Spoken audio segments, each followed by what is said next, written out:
Hey guys, welcome back to another video. Today I wanted to take you guys on a tour of our garden. This has been a really highly requested video, but I wanted to wait until our garden was a little bit bigger and the plants were growing, and so it wasn't just showing you guys a bunch of dirt. So now that it's almost July, I thought this would be a great time to take you guys through the garden, and Thomas is going to be the one explaining everything because this is totally his thing. This is his hobby. He knows what all the plants are. And I also wanted to show you guys the process of widening our garden. So we have lived in our home for 6 years now, and this year we decided we wanted to extend the garden. So it's double the size that it was last year. I did happen to film a lot of the process of this, so I thought that I would show you guys that footage in this video, just some clips to show you guys the work that he put into this garden this year. So to get started with widening it, we actually were able to borrow one of our friend's tractors. Thank goodness. This would have been a lot more work if he had to dig all of this up by himself.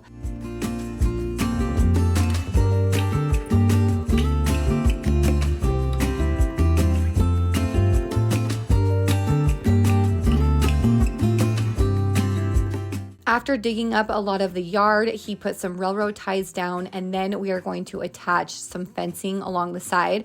We decided to get all new fence on this side. We had some of the same kind of fencing up before, but it was stained and we didn't like the color of it. So we decided to get some new fencing, and these are the pre-made fences at Lowe's. I think they're around $30, and we only needed 3 of them along the side of the garden.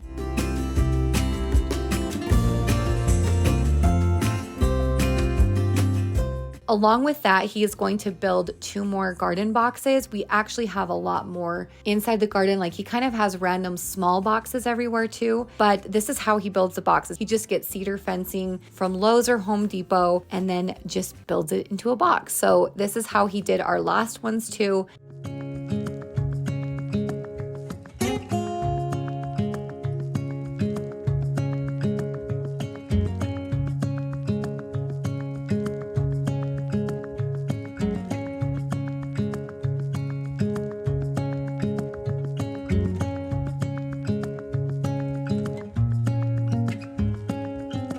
And then the last thing we wanted to change up in this garden this year is we wanted to have an arbor at the entrance, and our idea is to have grapevines eventually growing up over that. So we did plant some grapevines finally this year. I can't believe we haven't done that yet. That's something we've always wanted, and we kick ourselves for not planting grapes right when we moved here. But anyway, it's kind of fun to look back at this footage just to see how much has changed already in just a few months. This was back in, I think this was April when he did all of this. So really 2 months ago, and the garden looks completely different. I want to talk about my grapevines because I've wanted grapes for the last 10 years and we always just skip over it and don't do it. This year we decided to, and when we bought them, they were tiny little leaves. And so here's one right here, one on this side of the arbor, one on this side, and then one up in the corner to run along the fence. I typically do all tomatoes inside of this box, but this year I was like, okay, when I do that, it's so overwhelming and there's so much growth that I was like, I'm gonna mix it up and put a bunch of different vegetables inside of one. So here I have all of my carrots.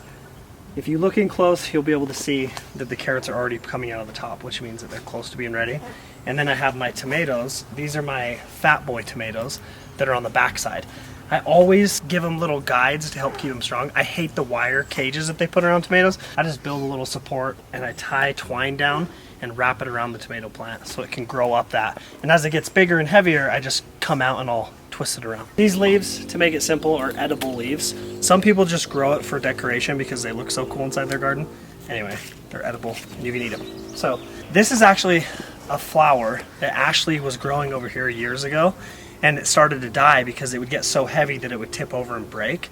And so I think it was growing too fast for its own stem to support it. So I transplanted it from over there. It was one, and somehow it has turned into this. So I don't know if you guys know, but herbs are perennials. So these grow back every year. I don't ever have to plant these. That's why they're so much larger than everything else. I have a few different spots of cabbage. A trick that I've learned with cabbage is if you water it from the top and it gets inside of these leaves, mold and bacteria will grow and it attracts bugs, termites, pests, whatever they're called. Bugs, that's a way better word. Those it attracts a lot of bugs, okay? So I make sure to do my best to water at the root for most of the plants anyway. The flowers, I don't really care, but when it comes to vegetables. You can see how many red onions are growing. These are growing really well.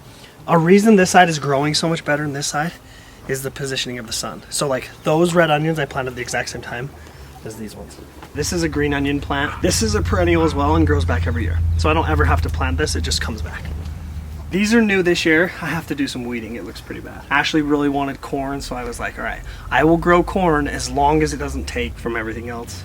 And corn gets really tall, so we'll see what happens. This is the heirloom tomato. They have like little stripes and they're just fancy looking, and they're definitely my favorite tomatoes to grow and to eat. That's why he gets his own little spot. This is my first fruit tree of the garden. I almost planted it in the center, and Ashley was like, dude, that's just gonna take the sun from everything. And I was like, oh yeah. So I decided to plant it over here. It's a apple tree, and you can see already that I'm already getting apples. Before I ripped this fence out, we had raspberries on the outside of the fence that we left there, but raspberries grow like weeds. Like you'll have pop-ups like right here. You'll have them everywhere. If you don't tame those and get rid of them and keep it trim, it sends life to those kickouts, and then it takes away from your raspberries. So you'll see this one main is all that I'm gonna let grow, and I have dozens of raspberries at the end of every single stem. Because I'm not allowing it to grow like a weed, I'm taming it and keeping it right here. I feel like I got a little late start. So this is a white pumpkin plant. The last row inside of this box is peanuts. They grow under the ground in a root, so I'll get hundreds of peanuts from these 7 plants that are in that row. Obviously, these are more tomatoes. I always mix flowers with it just because it makes it look so much better. For me, it doesn't like help anything grow any better. So these are striped tomatoes, another one of my favorites, so they got their own box. This is broccoli in this row, it's by itself, and then this end row of this corn box is also broccoli. That down there is just a bunch of different herbs that I've mixed into one box. These 3 are heads of lettuce that I left a lot of space because they end up getting like this big. And then I have more cabbage on the back, obviously. This box is a mix of a bunch of different peppers that I did, so I don't even know the names of all of them. There's just so many different ones. These are red onions again. It shows you the difference. I planted these at the same time. Less sun, more peppers, and then I have different types of squash. And these are all different types of green beans that are gonna grow up this trellis right here. I feel like the number one question I get is where to start at. And my first garden was the biggest joke you would ever see, you guys. Like, I had no idea where to start. I had nobody to help me. I would say the first thing I would do is pick a vegetable that you actually eat, plant it, go get some starters. Don't try to start them from seeds. Plant the vegetables the day you're told to plant them, and then start from there. You don't have to worry about doing this. This is like my 6th year straight gardening, and I progressively get bigger every single year. So I would say my favorite thing about doing this is spending the time out here to make it happen. Like, it's the process of watching everything grow that's the most rewarding part, and then when it comes time to obviously harvest, it's also very rewarding as well. But I promise you won't regret it if you do decide to start your own backyard garden.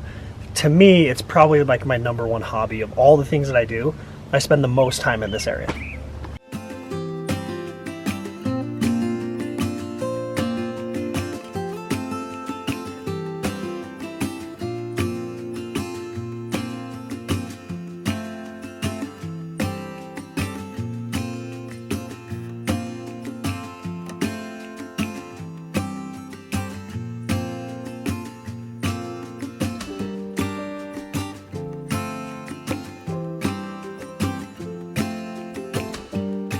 Okay guys, well that's everything for this video. Thank you guys so much for watching.